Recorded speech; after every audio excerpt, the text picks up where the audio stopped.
Hey guys, this is Angus, and today I'm going to give you a review of Ender's Game.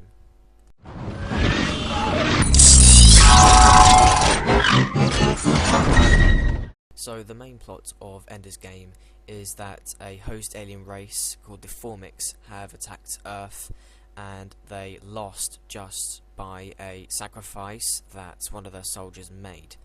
Now, this sacrifice is actually extended in the film, but I'm not going to spoil it obviously, and basically that meant the aliens lost.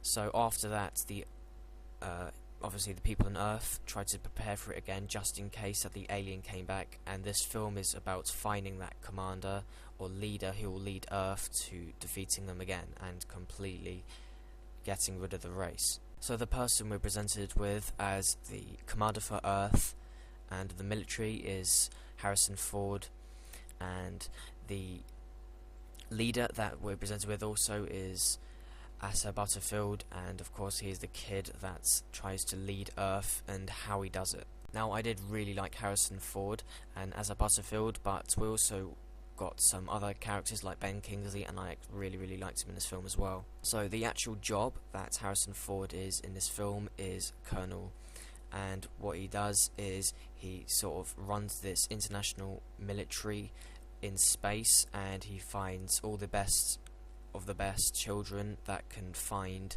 and that can command an army to defeat them.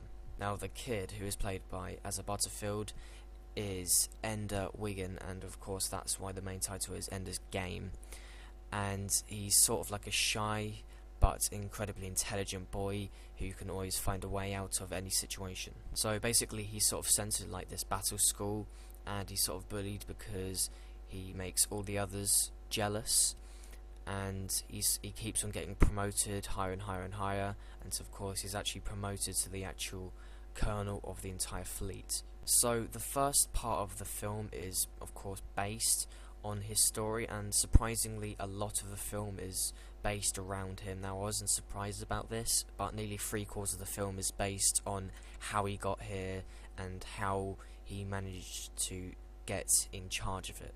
Now, I didn't really mind this, but this meant that they didn't really have enough time to develop the actual battle against the Formics. Now, that doesn't mean I did not enjoy the film, because I really liked how it was brought up, and it was really interesting as well. One thing I was looking forward to most about this film was the visual effects, and it was absolutely brilliant. Along with the sound mixing and the sound effects, it was absolutely fantastic. Now, surprisingly, the acting from Asa Butterfield was actually really good. I was surprised because he is quite young, and of course Harrison Ford is good as well. Now, I'm not going to spoil it for you, but there's this really big thing in the film that sort of tricks your mind about the plot, and I think it's really effective. Now, if you haven't seen this film, then you will have no idea what I'm on about, but the way they made the story a lot different was actually quite good, but it changed your view on the film a lot. Now, it probably changed my view positively because it made the film actually more interesting,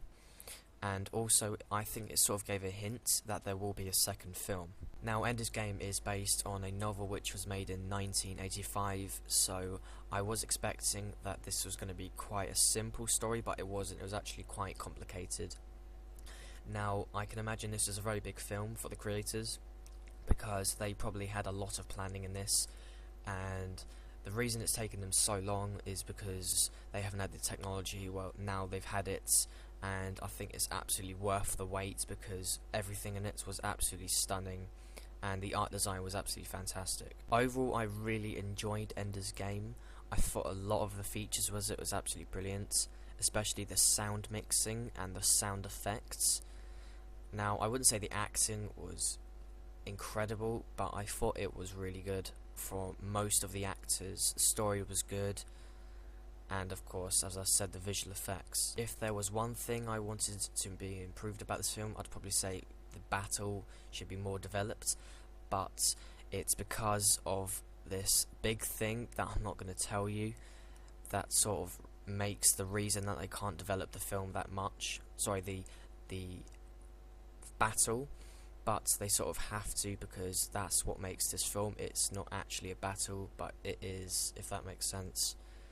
Now, this is really interesting. I think you really should watch this film if you're interested in it, and that's mostly what I have to say. If I would give this an overall rating, I'd probably give it an 8 out of 5 out of 10. I thought it was really good and I enjoyed it. So that is my review of Ender's Game. If you did enjoy it, be sure to give it a thumbs up, and thanks for watching.